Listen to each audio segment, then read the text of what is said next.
akan mempresentasikan tugas bab 4 mengenai keberagaman sosial budaya. Yang pertama-tama saya akan menjelaskan mengenai kegiatan-kegiatan kebudayaan yang paling dominan di daerah saya, yaitu Jawa Barat, berdasarkan unsur kebudayaan Paken. Yang pertama adalah bahasa. Bahasa yang paling dominan di Jawa Barat adalah bahasa Indonesia, Sunda, dan Jawa. Yang kedua adalah sistem pengetahuan. Sistem pengetahuan yang paling dominan di Jawa Barat adalah pembelajaran bahasa Sunda seperti pakaiannya, bahasa, senjata, dan lain-lain. Yang ketiga adalah sistem organisasi sosial. Sistem organisasi di Jawa Barat didasarkan pada kepemilikan tanah dan status sosialnya.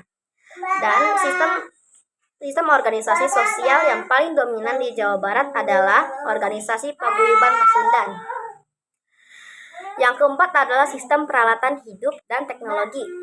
Sistem peralatan hidup dan teknologi yang paling dominan di Jawa Barat adalah mobil, motor, HP, dan laptop.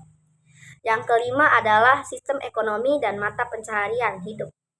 Sistem ekonomi dan mata pencaharian hidup yang paling dominan di Jawa Barat antara lain adalah petani, buruh pabrik, nelayan, dan pengusaha.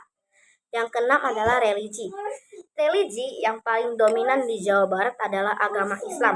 Karena seperti yang kita tahu, Indonesia merupakan negara mayoritas agama Islam. Yang terakhir adalah kesenian. Kesenian yang paling dominan di Jawa Barat antara lain adalah tarian dan alat musik. Yang kedua, saya akan menjelaskan karakteristik daerah saya, yaitu Jawa Barat. Jawa Barat memiliki karakteristik topografi wilayah pegunungan curam di selatan, wilayah lereng bukit dan landai di tengah, wilayah dataran luas di utara, dan wilayah aliran sungai. Yang terakhir, saya akan menjelaskan mengenai faktor-faktor geografis yang mempengaruhi kegiatan-kegiatan budaya yang ada. Yang pertama adalah pengaruh isolasi geografis terhadap keragaman budaya Indonesia. Secara fisik, setiap pulau dipisahkan oleh lautan. Dulunya, leluhur bangsa Indonesia datang dari Yunan atau Tiongkok bagian selatan. Kemudian, secara berkelompok mereka datang ke Nusantara. Masyarakat itu menyebar dan bermukim di pulau-pulau besar maupun kepulauan di seluruh penjuru Nusantara. Laut merupakan isolasi alamiah di antara kelompok-kelompok masyarakat yang datang ke Nusantara tersebut.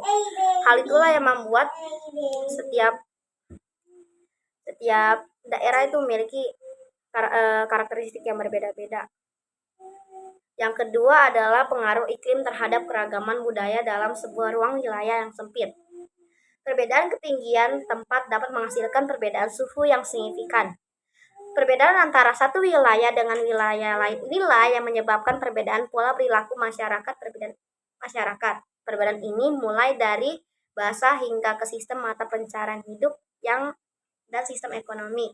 Contoh nyata dari keragaman regional dapat dilihat pada masyarakat di sekitar pesisir pantai utara Jawa. Hal ini tentu berbeda jika dibandingkan dengan masyarakat yang tinggal di wilayah pegunungan di pulau yang sama, yaitu Pulau Jawa. Masyarakat pesisir tinggal pada daerah dengan suhu yang sedikit lebih tinggi akan berbeda budayanya dengan yang tinggal di lereng gunung. Yang terakhir adalah pengaruh letak geografis terhadap keberagaman budaya. Indonesia secara geografi terletak di persilangan antara benua Asia dan Australia serta di antara Samudra Pasifik dan Samudra Hindia. Kondisi strategis inilah yang menyebabkan Indonesia banyak dilalui bangsa asing yang melintas Selat Malaka. Banyaknya bangsa asing yang bertemu dengan penduduk Nusantara meningkatkan peluang terjadinya pertukaran kebudayaan secara tidak langsung. Berdasarkan latar belakang sejarahnya, budaya Indonesia dipengaruhi oleh ragam kebudayaan Hindu, Buddha, Islam, Tionghoa, dan Eropa.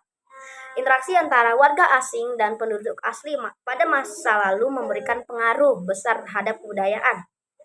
Akulturasi dengan tidak menghilangkan unsur kebudayaan asli ini membuat kebudayaan Indonesia semakin beragam. Akibat dari akulturasi tersebut menimbulkan terbentuknya ras, kepercayaan, dan agama yang berbeda-beda di Indonesia maupun di Jawa Barat. Sekian presentasi dari saya. Terima kasih.